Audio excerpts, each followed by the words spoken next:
تو پاکستان نے جو کہا تھا وہ کیا, اور پاکستان نے کوئی چیسٹ ہمپنگ نہیں کی. اور ابھی بھی بلاول بھٹو زرداری صاحب جہاں پہ بھی گئے انہوں نے کہا I bring you the message of peace, I seek peace and I encourage, we are seeking dialogue through you. تو ایک ملک جس نے اپنی military strength supremacy in some ways establish کر دی, اپنی ڈپلومیٹک سپریمیسی اسٹیبلش کر دی, پھر بھی وہ یہ کہہ رہے ہیں کہ ہم سیک کرتے ہیں پیس. تو یہ تھا جہاں تک نیو یارک کا تعلق تھا. اس کے بعد ہم واشنگٹن ڈی سی گئے. واشنگٹن ڈی سی میں کیپٹل ہل میں کانگریس, سینٹ, مختلف ممبران کے ساتھ ملے جو امپورٹنٹ ممبرس تھے فارن ریلیشن کمیٹیز کے, ڈیفنس کمیٹیز کے. فارن ریلیشنز کمیٹی کے ساتھ اکٹھے ملے. اسٹیٹ ڈپارٹمنٹ میں ہماری میٹنگس ہوئیں, اور ان کے نیشنل سیکیورٹی کے جو آرکیٹیکچر ہیں ان کے بھی لوگ ان میٹنگ میں شامل تھے.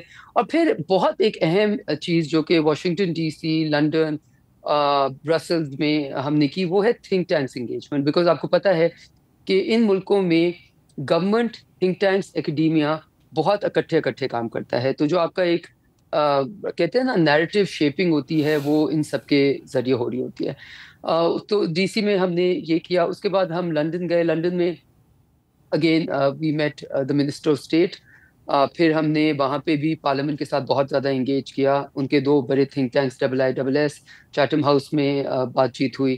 پارلیمنٹری کمیٹی, ان کی special parliamentary committee on Kashmir, جس میں مانے جانے لوگ انہوں نے اٹینڈ کی, بلکہ کنزرویٹو پارٹی کے جو ایکس چیئر پرسن تھے وہ بھی اس کمیٹی کا حصہ بنے اور اس کی بات چیت میں حصہ لیا. It was a very very well attended event.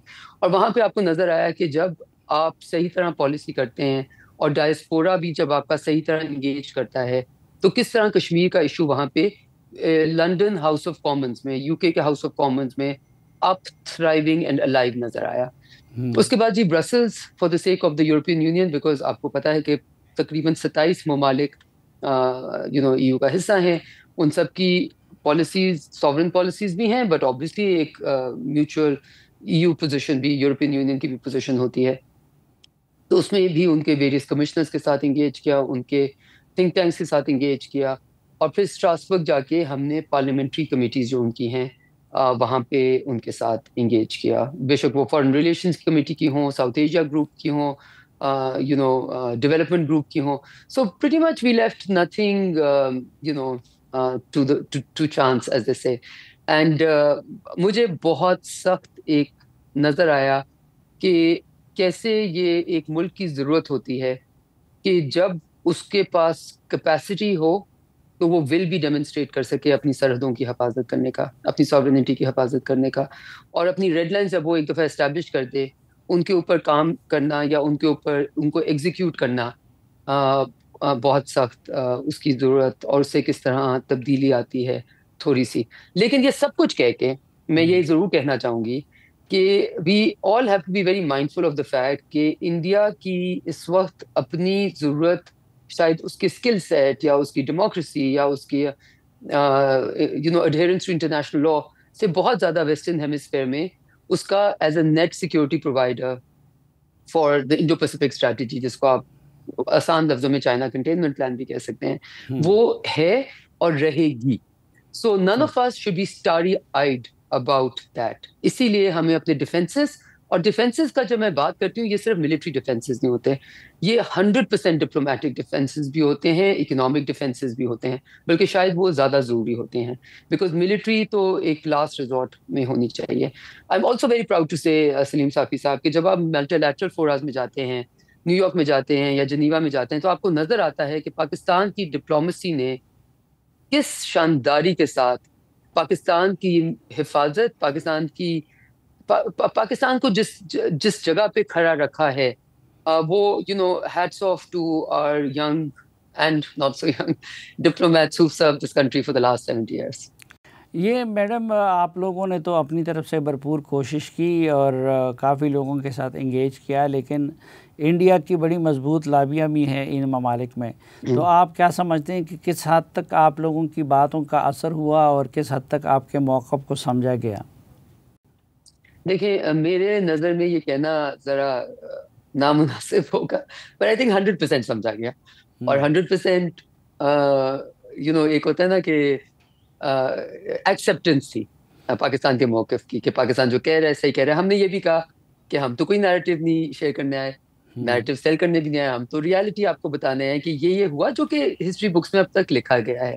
جو انہوں نے جس طرح ریفیلس کا ڈینائی کیا, پھر فرانس کو آنا پڑا, دے ایکچولی انڈیا نے ہماری بہت مدد کی ہے اس میں, ہمیں ماننا پڑے گا. پرائم منسٹر مودی نے پہلے تو پاکستان کو موقع دیا کہ پاکستان یہ myth of Indian conventional supremacy with in the sub continent کو بریک کر سکے, جو کہ بریک ہو گئی.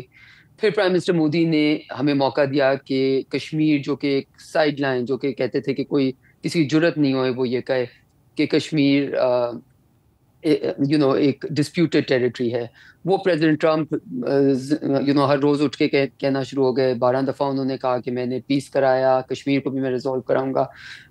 پھر انہوں نے جو ایک جنرل کہا ہوا تھا کہ جی ہماری جو جے شنکر کی پالیسی کی سب سے بڑی کہ آئسولیشن آف پاکستان, ایک تو یہ کمپلیٹلی ریڈیکولس ہے to even have a policy like this when a country like Pakistan security council میں اس وقت ہم بیٹھے ہوئے الیکٹ ہو کے فرام 180+ کنٹریز نے ہمیں الیکٹ کیا, تو ہم سیکورٹی کاؤنسل میں اس وقت بیٹھے ہوئے. تو وہ تو ان کی پالیسی ان کے منہ کے اوپر آ گئی. لیکن یہ جو ان کا ایک بہت بڑا وہ تھا نا کہ we have hyphenated Pakistan from India, کہ پاکستان کی کیا اوقات کہ وہ انڈیا کے ساتھ ہائفینیٹ ہوئے, انہوں نے ہمیں ری ہائفینیٹ کر دیا. سو یہ سب کچھ we really owe a big thank you to Jaishankar for his and to prime minister Modi for their policies.